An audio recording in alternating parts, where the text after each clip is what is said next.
Welcome to Fighters Drinking Coffee. Today, we are sitting down with Alex Garipay, a standard jiu-jitsu brown belt and head instructor at Oden Jiu-Jitsu. She's also going to be one of the commentators for the NGA Superfights and females trio upcoming on July 26th. We'll get a little more information for you guys on that as the show goes on, but Alex, welcome on. Yeah, thank you. Thank you guys for having me. Let's start out with what kind of got you into jiu-jitsu, a little bit of background on you. We'll go from there. So I'll give you like two versions.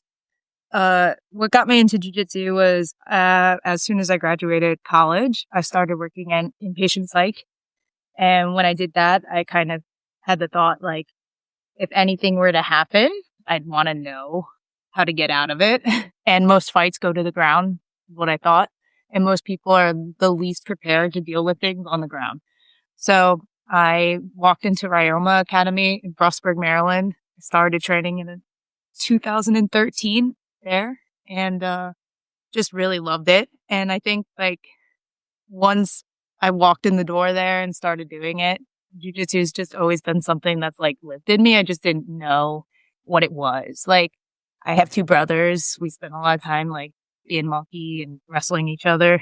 And that didn't like stop as I became an adult human female and like went to college. Like, I still liked roughhousing with my friends and doing like all this kind of thing. I just didn't know that jiu-jitsu was an option.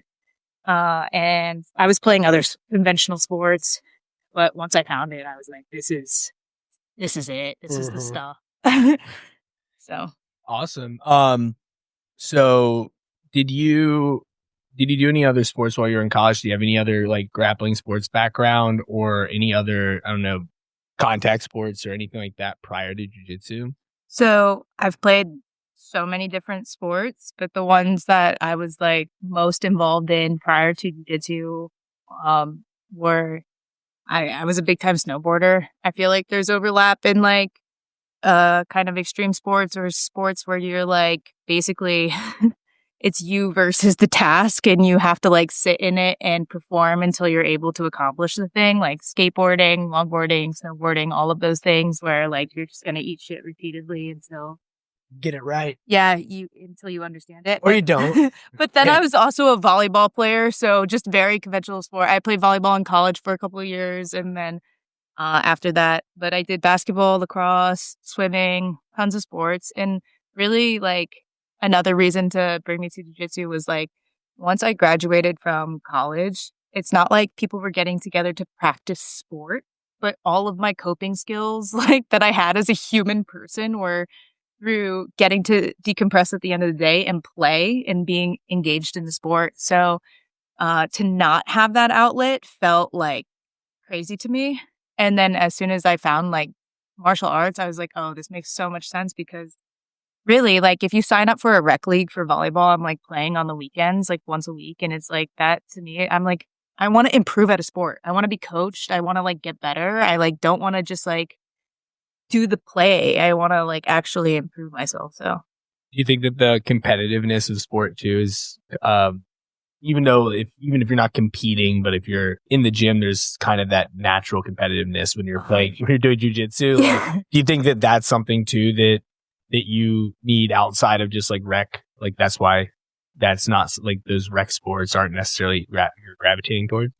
Yeah, I think it's like I need the growth. I need the objectives. I need the like scalable thing to try to work towards to accomplish.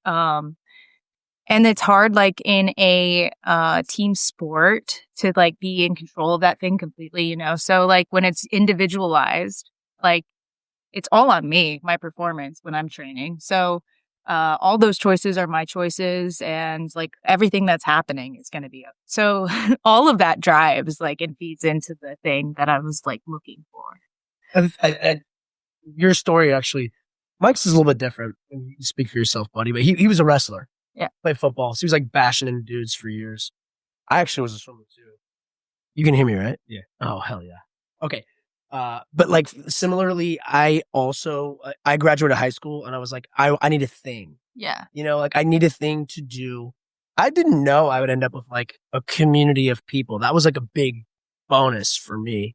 Sounds Yeah. like you kind of went in totally. knowing you were like, yo, I want to have like a group of people I'm around. But to me, it was kind of also like, I just need to learn how to fight.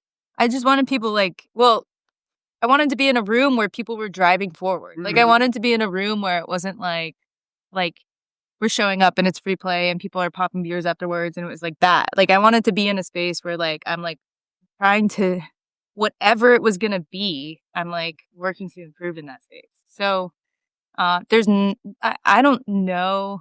There's like a lot of opportunity that exists like that. League play isn't set up in that way when you're an adult. Like you're coached all through high school and college, and then all of a sudden, like you don't have a coach. It's like you guys giving each other feedback a little bit, but it's like you're not in a room where somebody's being intentional with your time anymore. It's up to you.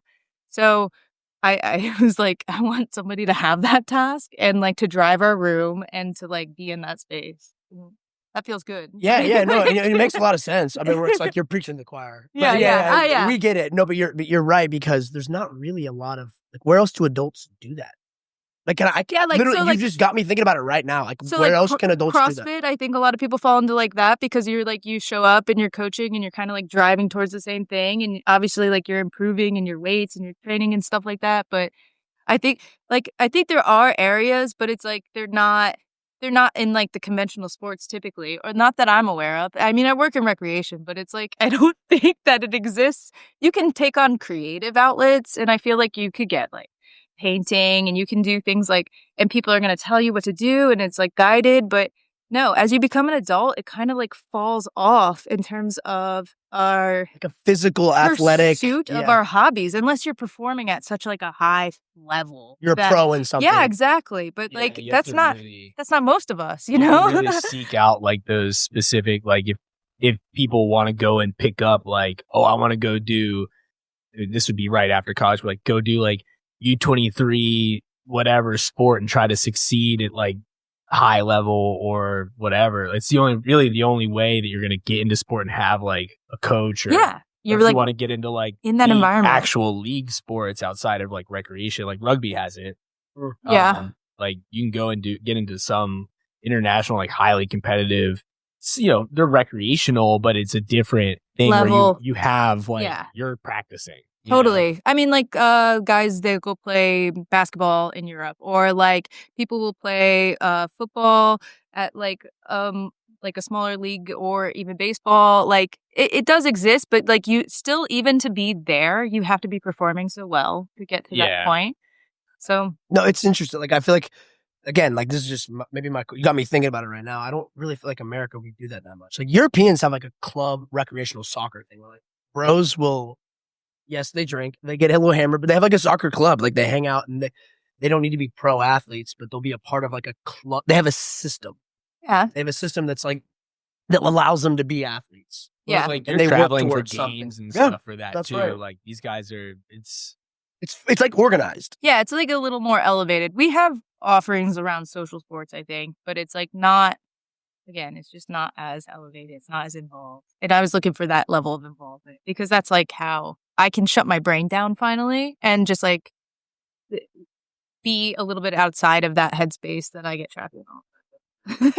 Well, and you get to learn how to break people's legs. Yeah. So, you know, you get to learn a lot bonus. of very enjoyable things. Yeah. So we can all bond over that. Yeah. So where did you end up after that first foray into jiu-jitsu? Like where did your jiu-jitsu journey take you after that? Yeah, everywhere in like the state of Maryland, like everywhere. So I was in, like I said, I started at Ryoma in Frostburg. We moved to Annapolis from Frostburg. And then I was at Randori while I was in Annapolis. Then the head instructor from that school left. And when he left, I went to that school, which was in ground control in Columbia, Maryland. And then he ended up leaving altogether. And then I bounced around between schools for a while. and then landed back, I guess, at ground control. I might even be messing this up now, but I was at ground control for a while, and then after that... They won't know any different. Yeah, no worries. None of us know any different. Nobody's looking into it. You tell us you ended up, in Barcelona. We wouldn't know. But there were a couple of gyms like in between. Soldier Fit had a program going over there, and I knew some of the guys because they used to be an affiliate with Ryoma. So, and then any kind of training that I could find, but it was like... that was like the primary. So it was Ryoma, Randori, ground control, and then from ground control to standard. And that happened in like 2017. I started training with Greg. So okay. You've been a part of that team ever since. Yeah, I've been there ever since. I love it there. Like as soon as I walked in the door, dude, that place has such like a pure vibe. It's changed trifold like since I've been there. But when I walked in the door in that space, people were in there talking shit and grappling, and I was just like, and that's all they were doing. And I was just like, this is it. Like, I've walked into so many gyms where it's like, they have all this other stuff going on. They have all this like different equipment going on. They have different classes going on. They have all this stuff. I walked into that space, and it was just, it was all about jiu-jitsu. That's all it was about. And people working hard and doing that. And I was just like, this is it. It was a little grungy. It was a little garagey. It was just like, it was hot as fuck. Like, I was just like, this is a space for me. Like, I love it because it was very pure. And I could feel that, like, even then. And then Greg, after that first class, he, like, sat there and answered my questions for, like, ever. And I was just like, what is this? Like, this man is just going to tell me everything. And I was like, we just hit it off very quickly. So I've been there ever since. He's been wonderful. What's kind of crazy about like rooms that style too. Like I think a lot of people don't think they want that until they experience it. Like that, like shut up and grapple. Like a lot of people just think they want to go in, just like learn jujitsu. And then they get like that hard-nosed, hard-working room and like, oh, actually, I'm really into this. Like really into this, like working at jujitsu versus like learning techniques. And like, I think it's kind of crazy. Like a lot of people have that just kind of like built in. They don't know it yet. Yeah. Until they experience it. And then they're like, all right, this is the room I want. This is the kind of jiu-jitsu I want to be doing. So I like headed there with goals. So coming out of the other gym, they had kind of like adjusted their schedule and catered things more towards like the fundamental classes and beginners. And then as a result of that, like it didn't give me as much access to like rolling and training that I knew that I needed to compete. I was actively competing at the time. And I knew I was like in the pursuit of worlds, NGA BJJ worlds. Like that's what I wanted to do. I knew that. And so I was unsuccessful there and leaving that space because it wasn't the space anymore for me. And going to Greg's, it was like, walking into that felt so refreshing because I was like, I'm going to have all the tools I need in this space to be serious, to do the things that I need to do in order to get the goals accomplished. Like, he's giving me everything. So, by the way, I think that's pretty cool. The second we just started talking about standard, your face like lit up, you got fired up, which is awesome. It's like cool to see you like really, you love it there, which is great. And you had spoken to something there that I was going to ask about. You may have just answered it, but going into it, you said you had goals. And I mean, just that statement. Some people don't have goals. A lot of people don't have goals. Sometimes people come into the academy, they don't know. They just like want to see if this is a thing for them. But you obviously you've been doing it. You knew enough about the sport, martial arts to say, all right, I want to get the following things out of it. Mm-hmm. And you walk in like right away because you're an educated consumer. You're like, this is what I'm looking for. Yeah, these guys will do it. And it's helpful. I mean, it was helpful that I'd been at other gyms. And even, I mean, I got to give a lot of credit to like my coaches within those spaces, all of those spaces. Nobody ever told me like I didn't have permission while I was in those spaces to go train at other spaces. Like even my coach JP, while I was at Ground Control Columbia, took me to Lucas Lepri's. He took me to Cabrinhas. Like he took me places where he was like, this is what the high level looks like. He was like, put yourself in these rooms. Don't be afraid of it. Like get into these spaces or like even as something as simple as like he knew good guys that were over at like Baltimore Martial Arts and we'd go over there and like he was like, we have good guys coming in. Like you should come do this. Like feel what that feels like. And so nobody was ever telling me that I shouldn't go pursue that space that felt like it was tough, like it was elevated, like it because it's like, he was like, you're going to benefit from being in that room. I was able to recognize when his room was no longer that room. And so going over to Greg's, and I had goals. Like there was like a chunk of time in my life where I was like really pursuing this jiu-jitsu thing and that just whatever kind of like things I had going on in my life, I needed to funnel into this space. And so that's what I was doing. And it felt really good. And I knew I felt like I said, I had been around to enough places where I knew I could put myself in that standard and get there. Yeah. So cool. I like it. No, it's just like it's a cool story, right? Like you're looking for something. Yeah. Find it, and like clearly like you're still excited about it. It's awesome to see. What do you think? Like what do they do that's interesting, that's unique or different? Oh, so many wonderful things. Like they invite the fight. I've been in a lot of places where I've been told to like pump the brakes on things, or like I'm a bigger woman, like when I go against other people, oftentimes like that's something that I would do to myself. But there was nobody in that space that, like, even Nikki. I walked in, Nikki's like 125 pounds. This woman, she flabbergasted me because literally I could give her everything I got and she's coming up fighting. Like, it doesn't matter. And there's even a significant size discrepancy there. So I had full permission to like try to the best of my ability to accomplish each of the tasks within that space. To kick some ass. But like that is something for, and especially women, like sometimes that doesn't, and people and other women don't show up in that way. People can be in this sport for whatever reason they want to. I was in this sport as an athlete. Like I know that about myself. And I knew I had goals. So they all gave me permission to like put me in bad situations and then like fully pursue the outcomes. And that's like wonderful. And then like all the training was intentional. It started on time. It ended on time.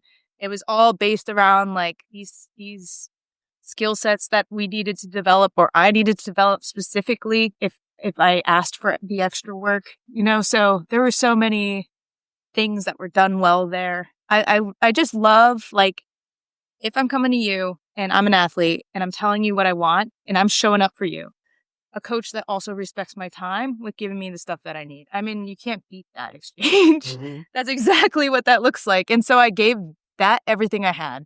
And it looked like me not successfully taking Nikki's back and crying out of frustration for like 2 months. That's what it looked like. But we did. I mean, so I was successful that year. 2017, I think it was 2018 going into Worlds. I won silver. The only person I lost to was Yara Suarez. Yara? She's a monster. Mm-hmm. So it's like... Mm-hmm. Yeah, you had a hell of a run. Oh, it was awesome. So I felt really prepared. I felt like it worked out. Yeah. Sounds like it's like, so what you're saying is like the training's intentional. Oh, yeah. It's very organized. It's thought through. There's no wasted time. It's we're going to get in. We're going to do our job. Yeah, totally. Awesome.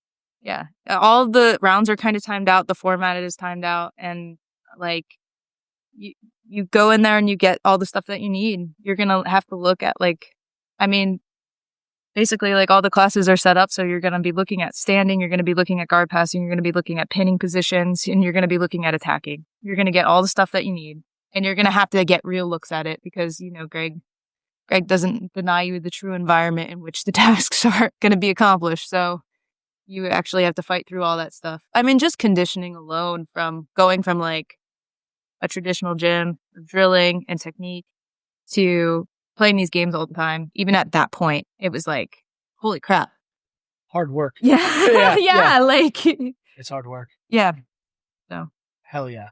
And so, okay, so tell us, you're still part of the team, but now you're coaching at Oden. Mm-hmm.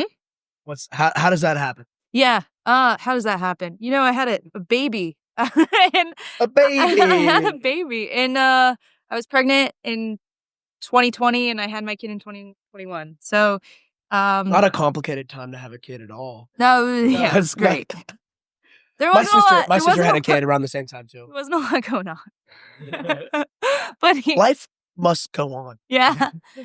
And, jiu-jitsu is a forgiving sport to come back to. But she's obviously being sarcastic. That's correct. Yeah. So those of you who can't see us. Yeah. It was brutal. So I did take a lot of time off in that from 2019. I did like a Toro Cup or something. After that, I like just completely dropped off. Really, I bought a house. I got pregnant, and like we got dogs. Like I was doing like life stuff, which is cool.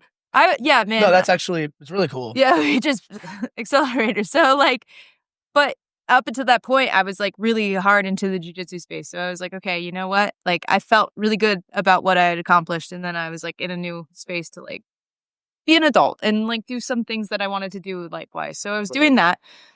And then I had to find myself back on the mats, which is like, that was hard to do. Honestly, coming back from like pregnancy, having my kid, figuring out how to be a parent and navigate like who's going to watch the kid. Like every single time I stepped on the mat, my kid would scream. It wasn't like this situation where I had him there in a bouncer because we were coming out fresh from COVID. And so that felt sketchy. And it was like, so just navigating all the new mom stuff and then like getting back into my body and feeling like strong enough to like really go in there and do it. It was all like a challenge. And so in that space, I was looking for a way to interact with jiu-jitsu, and coaching was like where I landed. I was given a suggestion through one of my really good friends, Anne, to meet up with this girl, Jules, this woman, Jules. She's amazing. She's like over 6 feet tall, and she was like a rower in college, and she's like just so solid, and like was a purple belt when I met her. And we started working together. I kind of started introducing her to games and what Greg was up to. And it wasn't at Standard. It was in Frederick. She was coming from Pennsylvania to meet up with me. So that experience is what has eventually grown into Oden.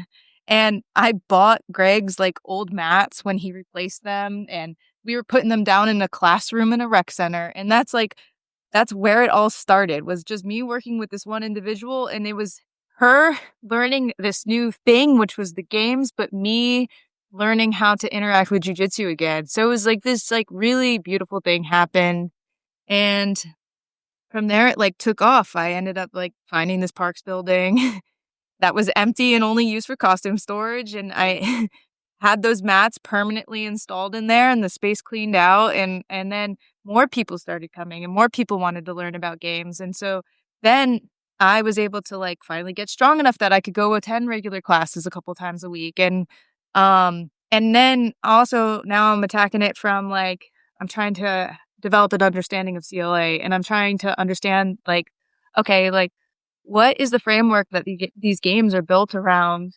Like, what is all the intention behind this? And so then I got to start picking it apart mentally, and I spent a lot of time in that space too. So it was just like a new way that gave me more freedom to interact with jiu-jitsu, and it continues to. So it was like, it just made sense at that point. And now I'm like getting to be in that space, giving other women and people permission to just like absolutely maul each other. And I love it. Like, it's so wonderful. Like I had 6 or 7 women in just this past week that all showed up, and it's super hot. We have like a little AC unit in there, and they just absolutely work hard and destroy each other and stay on task. And I love that. Like, I love that that's the environment that we have. It's amazing. So cool. I feel like I'm like that so chatty. You guys asked for it. This is about you. Yeah. That's literally what we're here to do. Well, so tell us. I'm curious, like athlete to coach, and you've worked with Greg for a long time, so you have like you understand like his version of instruction. What's maybe your twist? What's your style? So you referencing the games and CLA. Is that the direction you take things with your team? Yeah. So everybody that shows up when we go in there, it's an intimate space. So I have the benefit of that. I'm not leading a room. I'm like catering to people. So they come in and they tell me what they're working on or where they're having their problems. And then I try to give them situations that are directly related to the problems they're having. So then oftentimes people come in and they're having problems with a certain situation, open guard, because they just haven't gotten the chance to spend a lot of time in open guard. You've been shown all these techniques in open guard, and then the amount of time that you get to play it when you're actually doing it live is like 30 seconds because you're not good at your guard retention or whatever. So when people come in the door, I talk to them and we just have a conversation. What are you working on? What stood out to you? Like what was a problem for you this week? And then we like take those things and we try to tie them together into maybe a concept that makes sense, like a piece of the greater framework that makes sense. And then we play games around that. And it's just like, I love it because that every week's a new puzzle. And then it's really catered to people's needs. And then if people show up regularly for me, I take them kind of on a journey based on what I'm seeing. Because then I have enough information to be able to do that. You create like a roadmap for them. Exactly. But otherwise, like, one-offs are probably kind of tough. It's more challenging. I have to go off of what they're telling me, right? Because I can't just be like... And are they like training in other places and coming to see you like a couple times a week? Or how does that, like, is this facility open? No, it's not a it's not like on a set schedule or anything like that. I do have like a group of dudes that meet at like 10:30 and my husband comes in and he coaches them and he works with them. Only because like I can't like keep doing my full-time job and all of this and being this is balance. It's like like schedules are a real thing. So I looped him in and I was where does he train? So he's at Standard too. Okay. Yeah, but he's like, so his background is like he's been in like MMA, kickboxing, and then jiu-jitsu. So he's like a longtime purple belt guy, but his jiu-jitsu is good. Like I wouldn't respect him if it wasn't. So like you know, I get it. Yeah, like I get it. Yeah. It's very good. Like he's good. And I actually it's this era of like what's going on right now is newer. He's been in there like doing some of the coaching for maybe a couple months now, which is awesome. He was like hired by my work and then he works through one of the other supervisors to schedule his training, which is like, I love it. It's so funny. But the thing that's beautiful that gets to happen there is now him and I have all these deep conversations about, oh, we're planning games for this person. What do you think they need to do? What are you seeing? Like how can we get them to work towards developing that skill that they're lacking? Like, and him and I get to have those conversations all the time, which is like, oh, I love it because obviously I love jiu-jitsu. I love the sport. I love having those conversations, but then to have it with him and us be in the same room, kind of awesome. like moving that. And then he's like wonderful in the way that like I'm a woman in leading a room. And initially it was like the dude showing up that he like comes in and like reinforces what I'm saying and doesn't detract from me in any way. Like we compliment each other nicely. It's like, I can't do anything but appreciate that dynamic, that relationship. Like it's awesome. So, yeah, so there's no regular schedule at Oden. I check in with the people, the cast of players that reach out to me, but they all train at other gyms. They come here to like either get a different look because their gym doesn't train this way. They're not task-based and they don't get to do any of the game kind of stuff. Or because like now I have kind of like a pool of different people. So that I can pair up two people that make a lot of sense training together and are going to give each other such good looks that otherwise wouldn't be in the same room. So it's like that happens a lot. And like just this past week is like I had two women that were interested in learning more about entanglements and I had Nikki come through and just put them in them. And then they had to work on like trying to break those connections. And it's like, that's so meaningful because they don't have another woman in their room that's really proficient. So I can give you somebody that's really good at this thing that you're trying to develop a skill set around. And then you get to like look at it and interact with it for like a whole 20, 30 minutes where otherwise like you're never getting that. That's like. You're like a jiu-jitsu consultant. Yeah, dude. Yeah, you mean like seriously, like as I'm hearing, I'm like, you get to be like, hey, all right, like legit. I like cool. Have like a kind of like running track of like all these different people, what at their weights, like where are they performing, like what are the ranks, and then like who do they make sense with? And I try to put those people together. It's like the most, as a person who's like a bigger female that had to like go out and find so many training partners because I couldn't find that person in my gym. I didn't find a lot of people that looked like me in my spaces.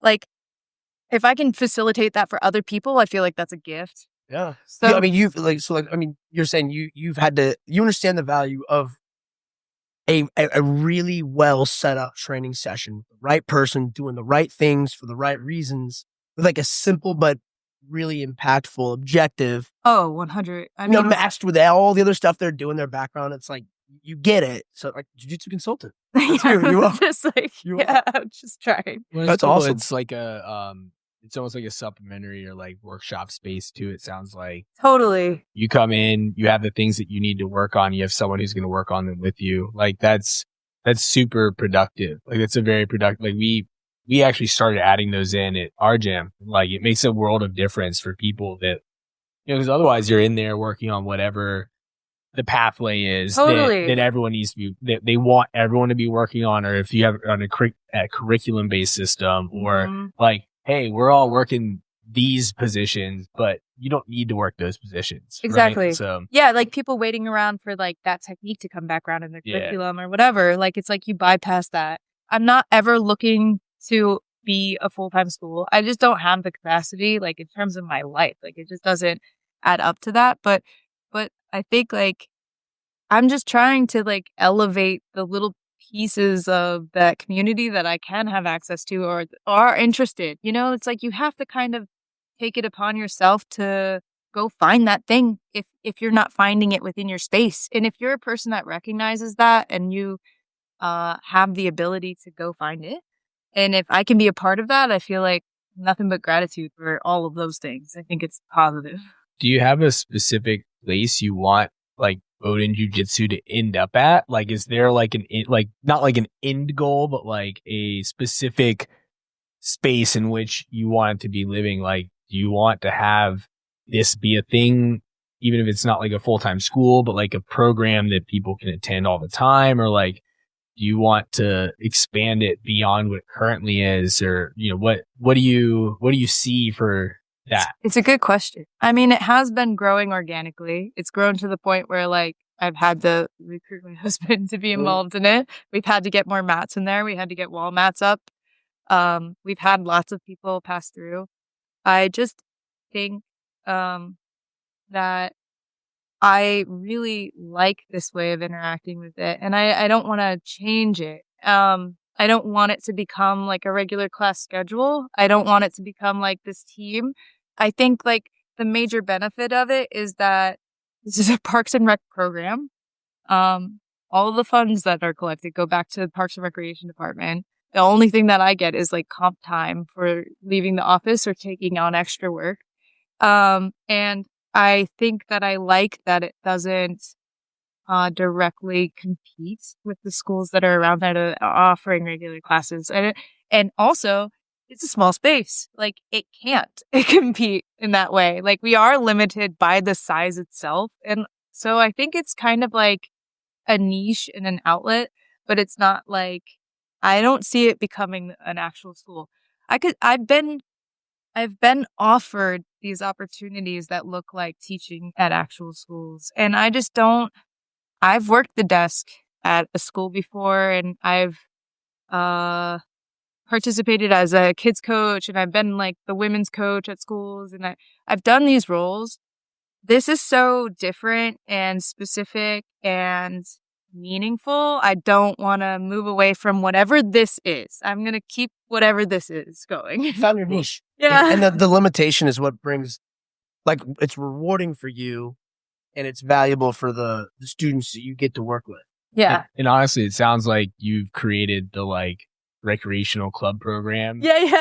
Of my dreams. Of, No. like the thing that we were kind of talking about that doesn't exist at the beginning, right? Like those sports that you can't like have a recreational program to go, like you created it, like this rec program that you can go in and just learn how to get better at a sport. It's like right? the joke at my work that we just all program for ourselves. Like my supervisor likes fly fishing. He started fly fishing as a program. Like one of the other supervisors, she likes like agricultural stuff, and her daughter's like heavily involved in the agricultural stuff in the state of Maryland. And so all of her programs are like agricultural based and like farm to table based and different information in that space. And it's just like, it's so funny. Like we all, obviously you don't need to find passion when it's like your own hobby. Like we all have our little like things that we love. And so we're like, you know what I think the public would really like? But it's like, it's all What I for love. us. Yeah. What I love. It is, but that's kind of the interesting thing about these passion projects is that like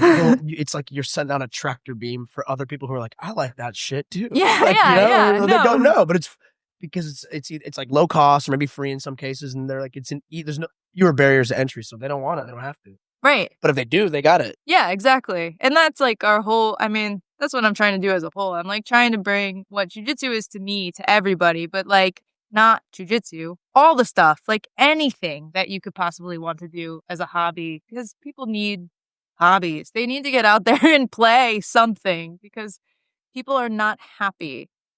Yeah. They need when they're like, not. they need purpose or fulfillment or something challenging in front of them, right? Yeah, like no people get to the end of their run at life and they're like, oh, I wish I didn't spend more time doing those things I was so passionate about. You know, it's like that's what we need to focus on, is like, because it makes us better humans to be engaged in these like pursuits. They don't say, man, I really wish I spent more time at my desk job. Yeah, no, that's not a thing. So it's like, I have the fun job of like trying to facilitate that for the communities, like just finding stuff.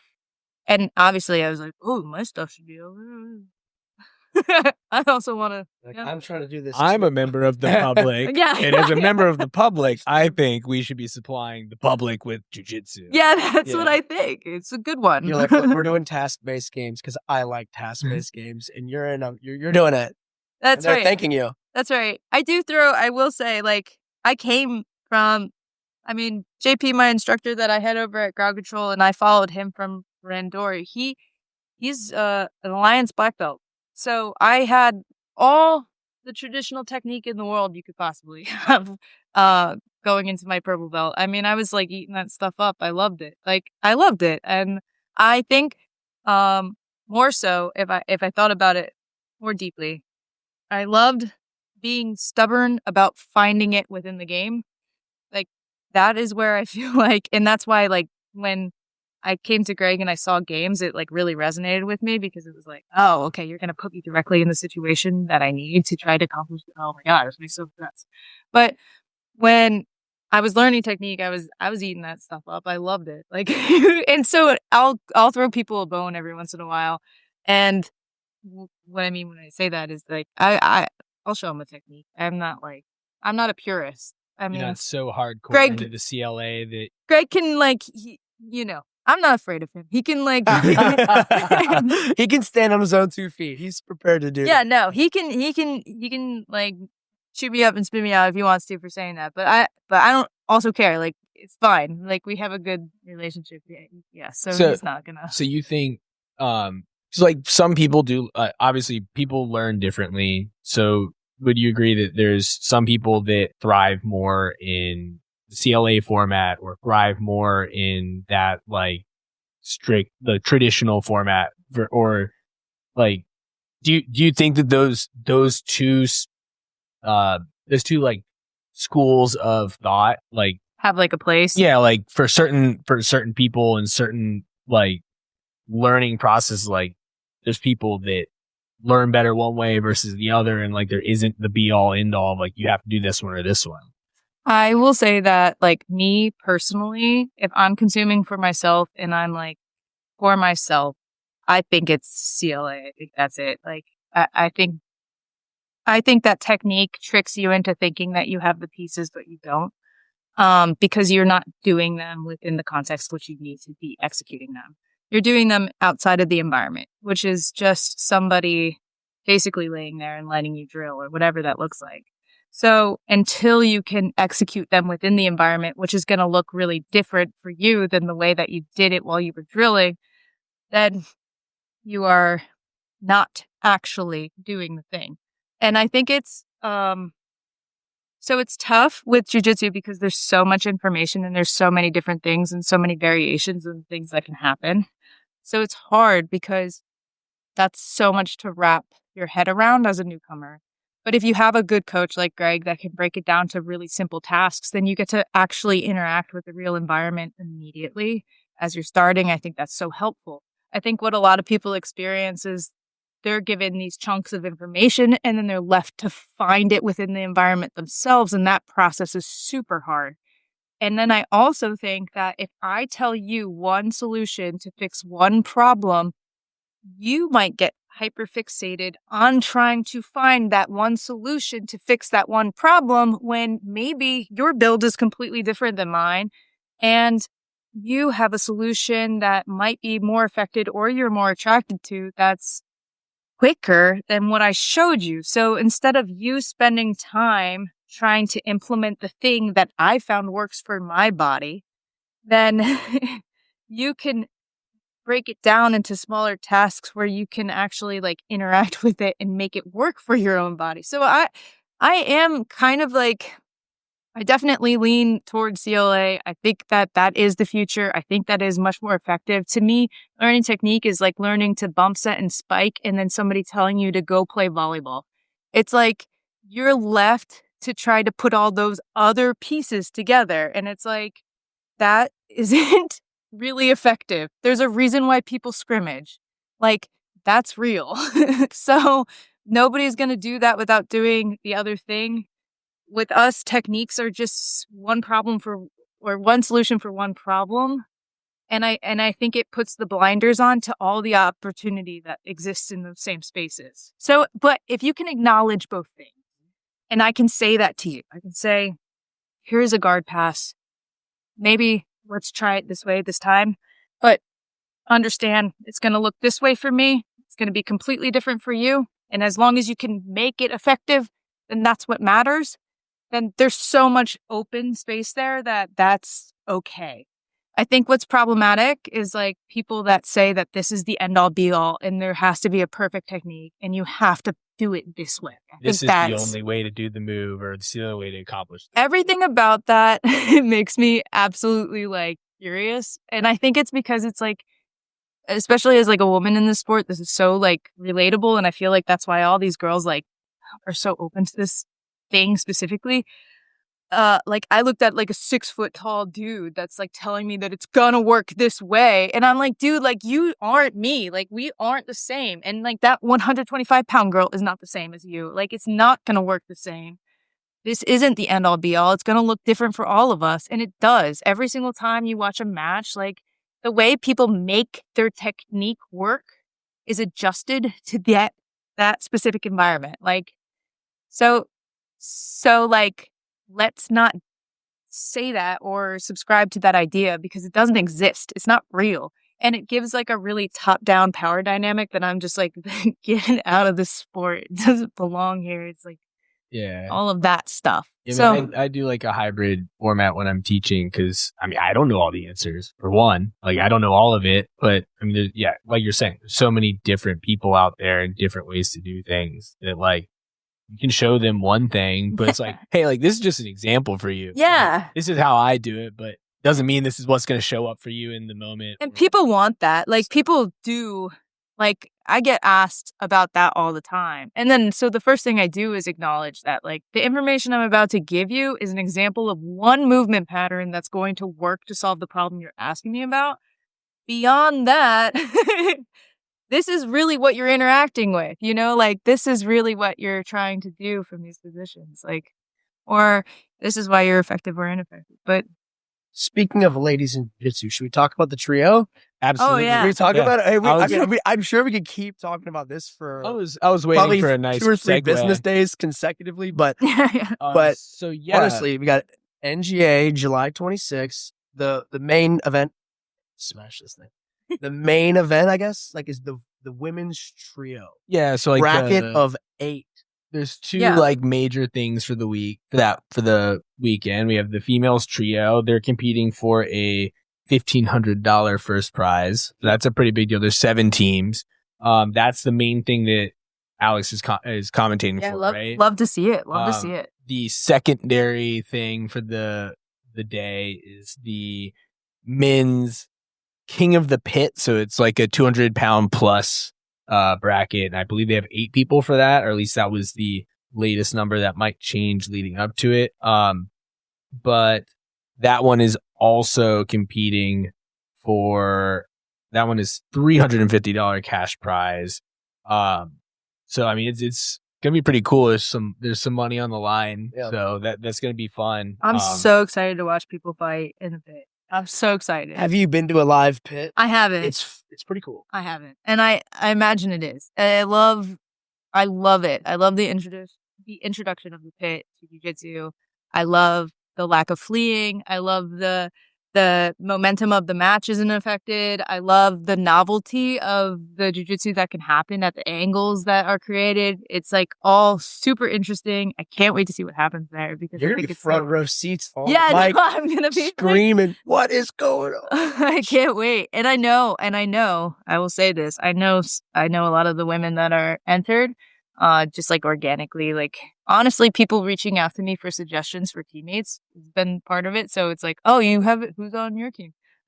So it's been really fun because I like cannot wait to see what they do. And I know some of these girls and I know how they fight. And I'm like so excited to watch the matchups. Any specifics you want to call that'll be interesting? Like maybe some matchups? Oh man, I want to. Anything come to mind naturally? At the risk of No, I want to keep it. I want to keep it. She's a commentator. No. I mean, so that's the thing. I mean, I'm working in this space and I work with all these different people from all these different schools. So I just want to see good jiu-jitsu. That's it. Like, I'm not worried about, and I don't think they're worried about their feelings either. I mean, the girls that show up to do this type of stuff are not like really They're competitors, man. Yeah, dude, they're not. Yeah, it's like you show up and you perform. You're fighting. You're there to show off the things that you've learned to do and how effective they are. Like, there's no hate in that.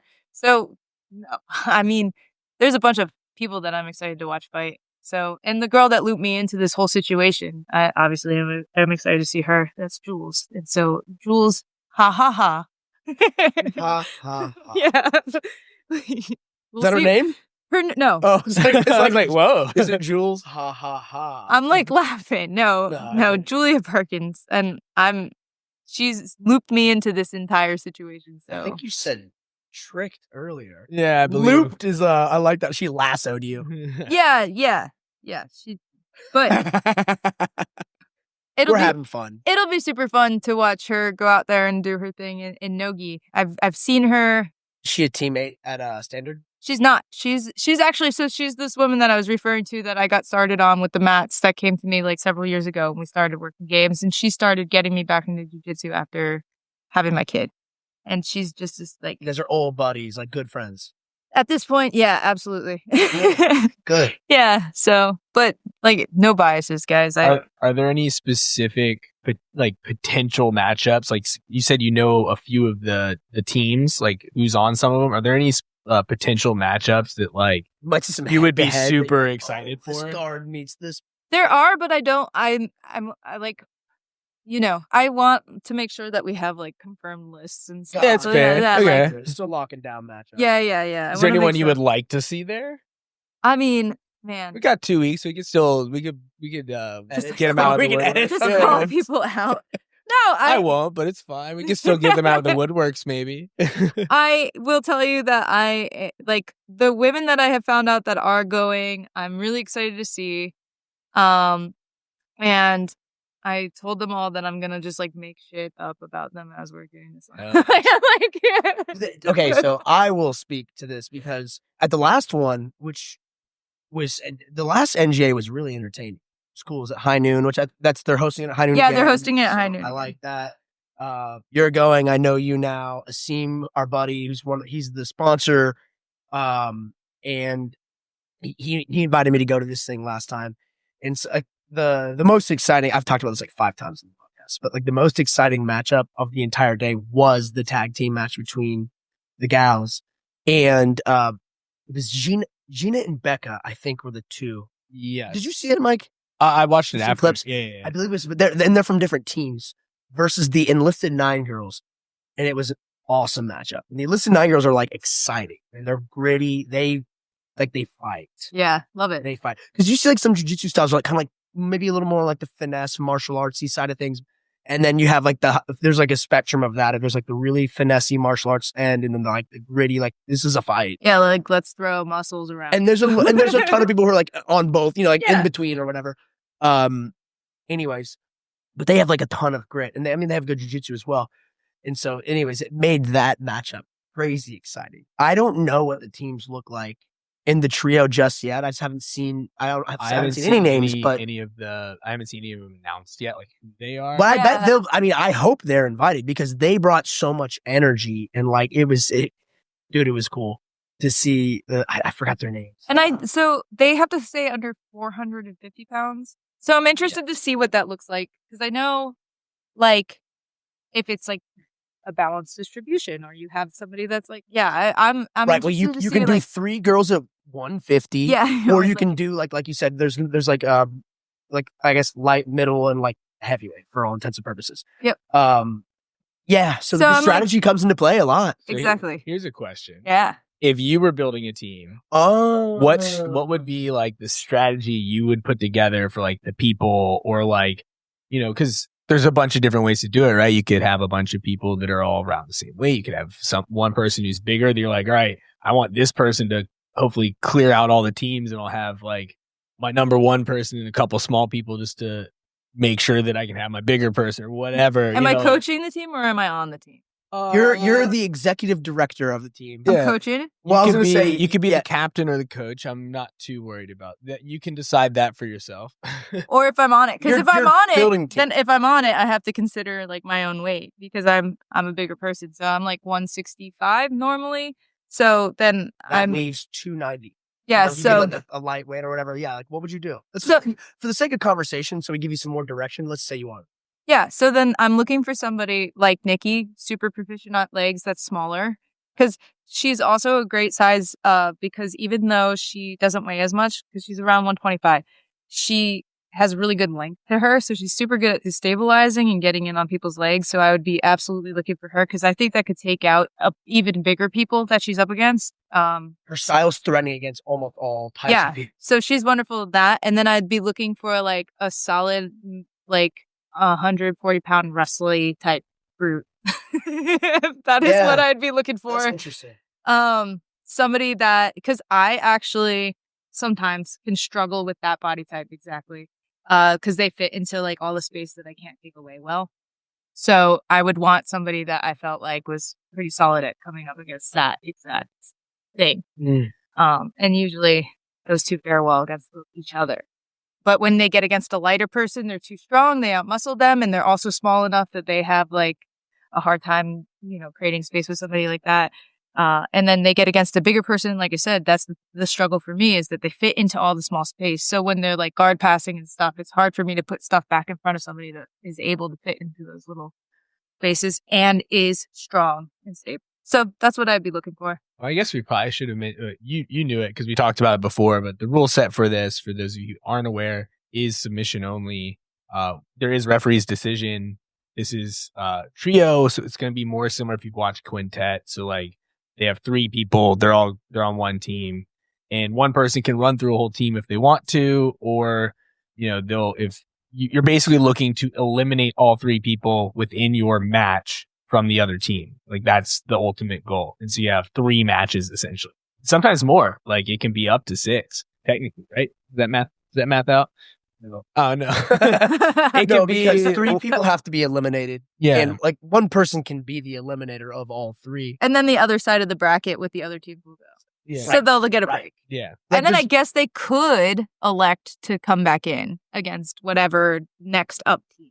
Yeah. Well, that's what I mean. I'm wondering, like, can that one person goes, they eliminate all 3, then they win. Just like, But, get like, on my back. If they go and they eliminate 2, then they get eliminated. That person goes to the other 2, and that team wins. That's what I mean. Like, I think you could potentially have 6 within a match. I'll attempt right? to do this logically in as few words as possible. We need the math teacher here. I'm going to try. I'm not the math teacher. You need a but whiteboard. I like math. I do have a whiteboard. Okay. But if Team A Yeah. and Team B face one another, say Team A, the first guy takes out the first 2 on Team B.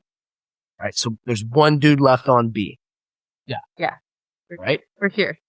We're at match 3 now. Yes. Yeah. Yes. Yes. Same guy. So there's Yeah. 3 left on the other turn. So Yeah. if now, I guess technically, Mike, let's do this, right? If the last dude then was capable of taking out the first 2, the other team, I guess that is 5 matches. Yeah. Yeah. So there's a And then the third one being, and then like one of those guys is going to take out the other one. what I was getting at is there's a potential for a lot of jujitsu, so it's really cool. Yeah.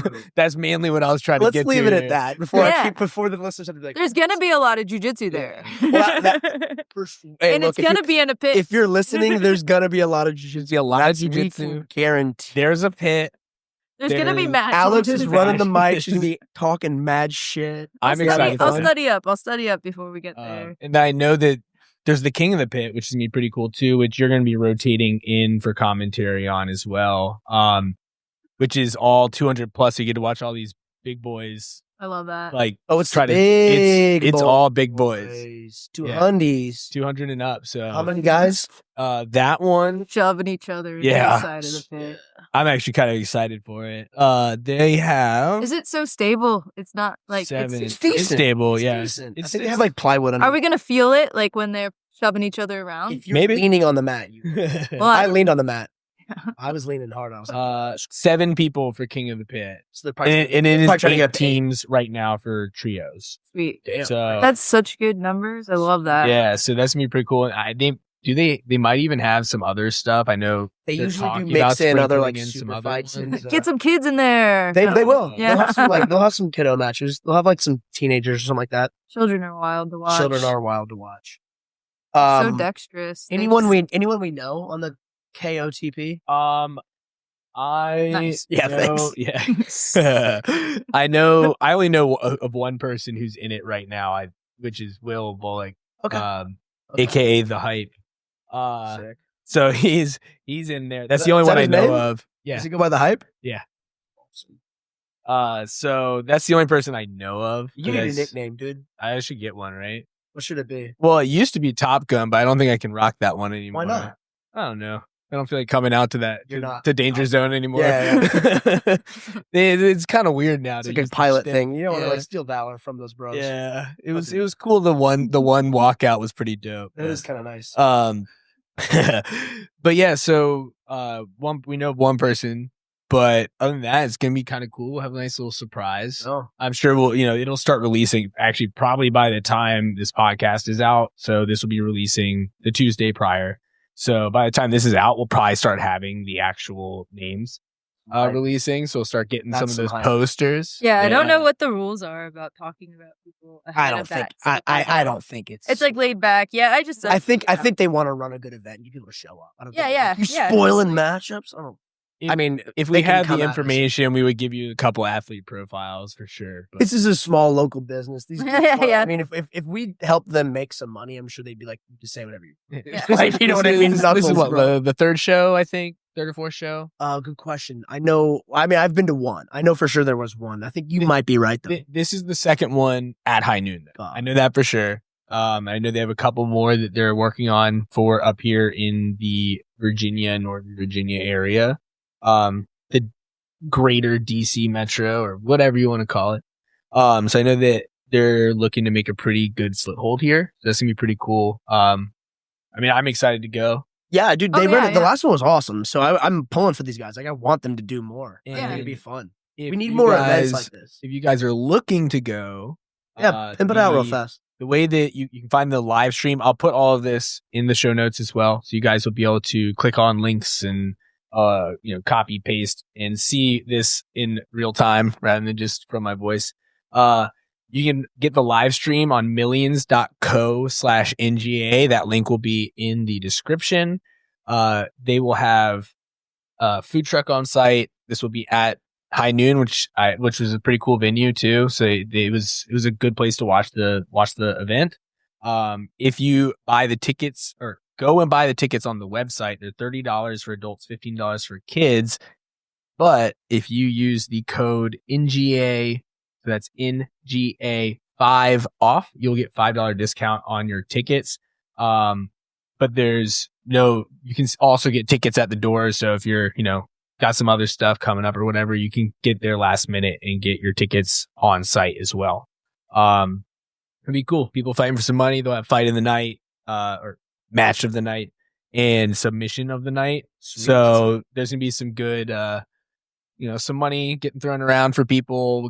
People are gonna be, they're gonna be going for it because they want to win something. Yeah. Love when they throw money at you. Yeah. Yeah. nice. Money works. Yeah, it's People good. like We'll getting take some it. money. Yeah. So that's the details on that. But before we sign off, Alex, do you have anything else? Anything you want to plug? Anything else? Any thoughts you want to get off your Just chest or stuff. whatever? You just want to talk. No, I mean, thank you guys for having me. Thanks for inviting me to train earlier today. That was super fun. Great time. Just showing up. By the way, she was showing up in winning matches. She's currently pregnant and whooping up on people, so that was pretty cool.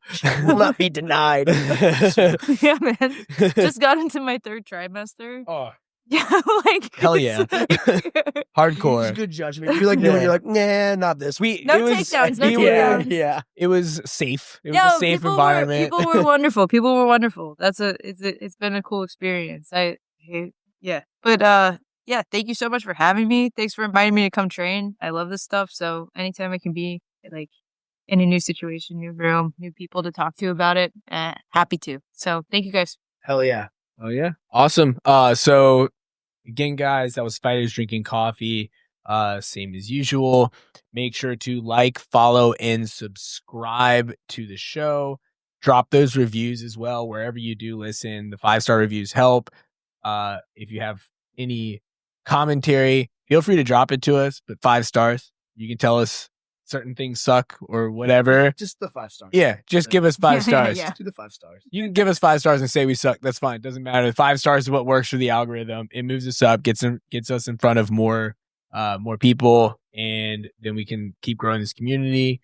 You can follow the Discord. That link is in the description as well. So we have that in the show notes, and then you can also follow us on Instagram for our drop information and any upcoming things.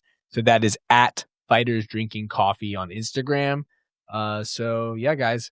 Bye. Rock and roll. Bye.